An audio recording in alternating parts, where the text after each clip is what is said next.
John Shannon is our guest, as he is on Monday's NHL Insider from the Bob McCown podcast. And boy, do we have some news to go over based on Friday. John, how you doing? I'm well. I feel for my buddy Brad Treliving, that's for sure. But he had a tough weekend. By the way, I think he's sitting on the beach in Summerland right now, enjoying some time. So, well, he earned it after Friday. That was a heck of a trade. What was your 2 cents on Matthew Tkachuk to Florida? Well, in the short term, to get a quality player like Jonathan Huberdeau and a defenseman like Mackenzie Weegar and a first-round pick for someone who, had made it known that he didn't want to play in Calgary, it's a pretty good deal. The problem is, are we going to be having this same conversation 12 months from now with Jonathan Huberdeau not wanting to stay? So the challenge now between what Brad has done and what Jonathan wants and his agent Alan Walsh thinks he needs is, will they be able to hammer out a long-term deal in Calgary for Huberdeau? And if that's the case, then I give an advantage to Treliving.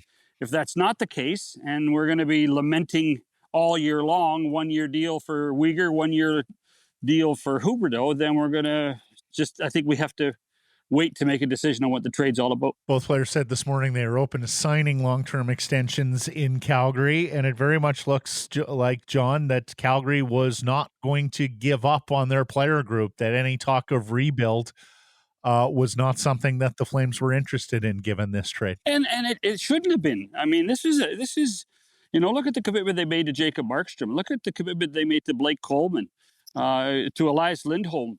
Did Gaudreau and Tkachuk want out? Sure, they did.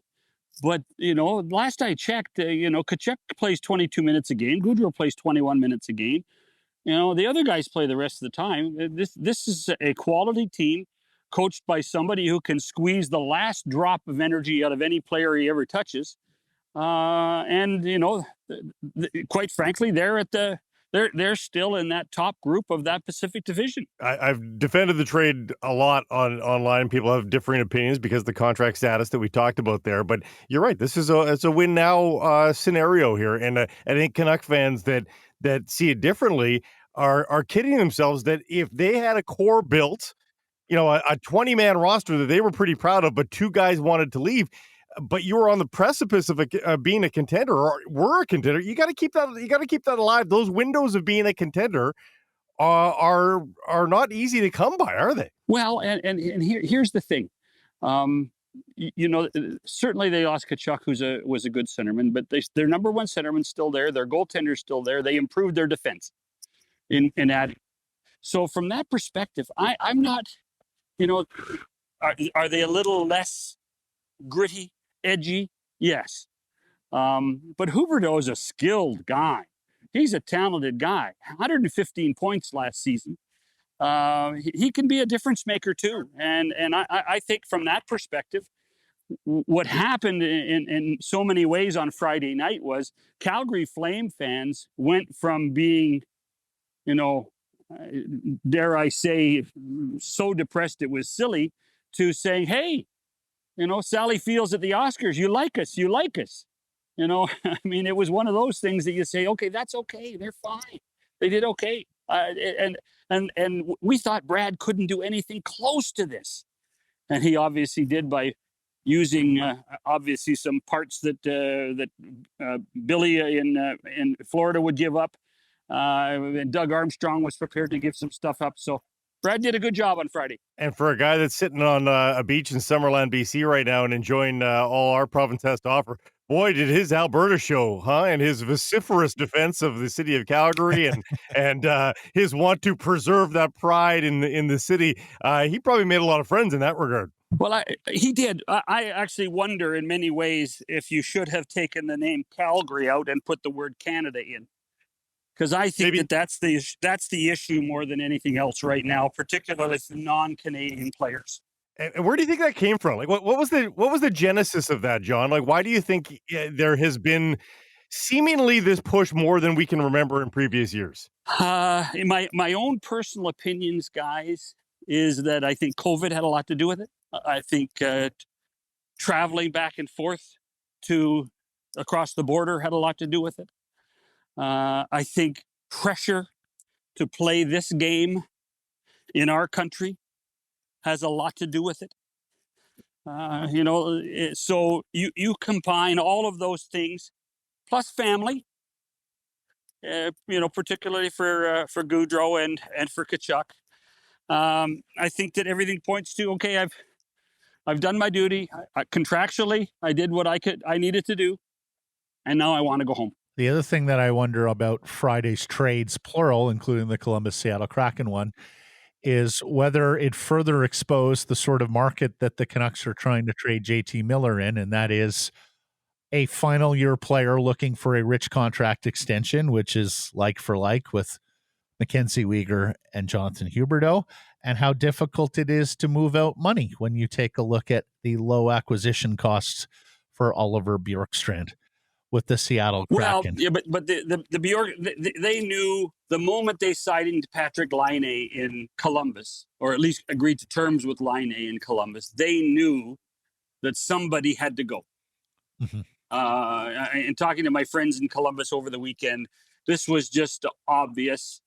This is what we talked about last week, I think, guys, about we're going to see a trade a week and receive signings a week. This is exactly what's going to happen all the time in people trying to balance their books. How important was it now for that group to get Laine signed? I mean, look with what's going on with Dubois. How lucky is that? How good is that? That they were able to get Laine for 4 more years. Is Dubois next then, John? Is that the name that you're hearing next after he says he's not going to sign a long-term extension with the Jets? Well, I'm not sure it's this summer, Matt. I think that if they're able to get something quality out of that deal, then the answer maybe is yes. But I'm not sure that there's an urgency for timing at this point. They're all different parameters.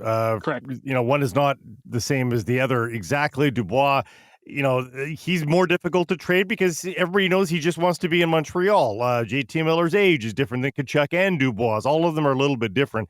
But do the other GMs feel pressure now to make those deals based on the success of Treliving? The other general managers who are in similar situations look at it and say, I wish I could get the same. Yeah. So that's the pressure. But the only pressure really, guys, between now and the start of camp is the cap. That's the only pressure, is the cap. Are you under the cap? Are you over the cap? And then you can do it in so many other ways. And you don't have to, like Miller and like Dubois, if they are tradable commodities, they don't have to be done before the season starts. What's the hang up with Kadri and Klingberg, the 2 UFAs? God, I wish I knew. Mm-hmm. I have asked, I have pushed. The one thing I can tell you is the concept of waiting for Colorado. I'm not convinced of that. My belief is both guys now they overpriced themselves completely. Mm-hmm. They overpriced themselves. Does that force them now to take, the short-term deal? What happens there? So I don't know. The one thing on the Klingberg situation is I've been told that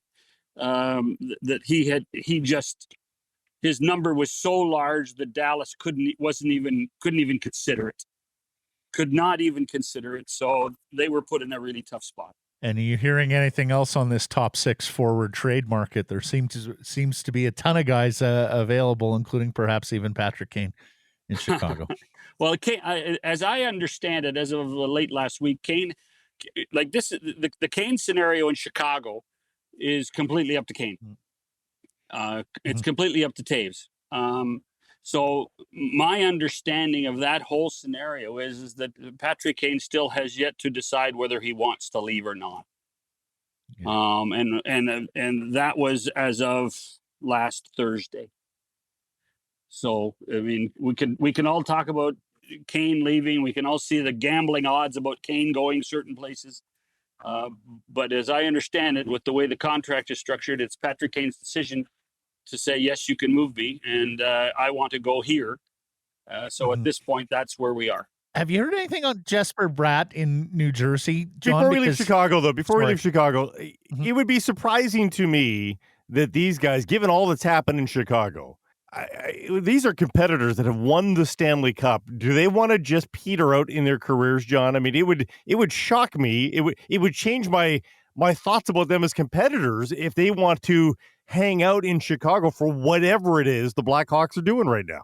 Yeah, you're not wrong, Blake. But what I would tell you is that, like, what does Jonathan Toews have to prove to anybody anymore?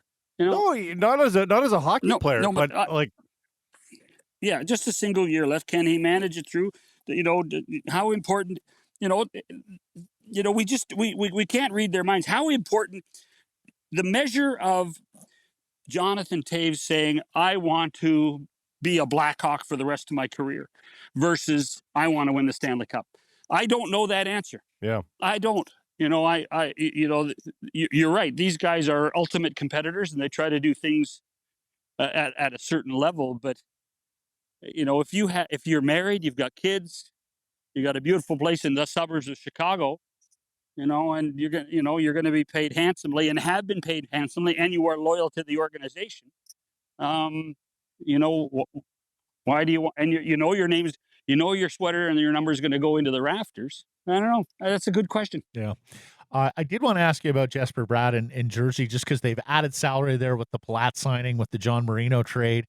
It looks very much like he is not part of their core. They've decided he is not part of their core as an RFA with Arbrights. I'm just wondering if you've heard anything on his name on the trade market, because you know, that might be a JT Miller fit. Who knows? Well, the only thing I would say is that with Tommy Fitzgerald is smart enough to truly understand that if you are going to get into the trade wars, you better have some stuff to trade. Mm-hmm.